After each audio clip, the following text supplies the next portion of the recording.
Now, before the opening bell, U.S. futures, they remain on the downside after closing lower yesterday as upbeat economic data on the retail sales front, as well as jobless claims, upheld expectations of aggressive rate hikes by the U.S. Federal Reserve.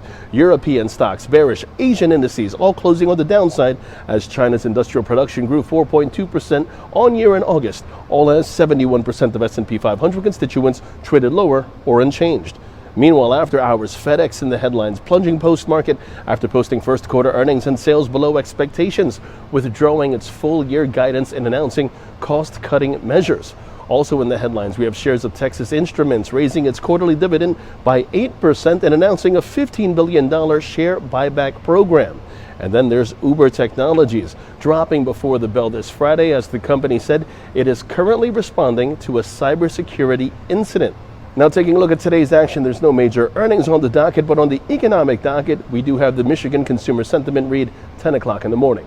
Taking a look now at the markets, the S&P 500, that's where we begin. That's trading under pressure. The Nasdaq, meanwhile, that sees the downside prevail, and that's in focus. The immediate trend remains down, and the momentum is strong, so short positions below 12,035 are favored, with targets at 11,755 and 11,660 in extension. This was the Dow Jones. That's trading under pressure.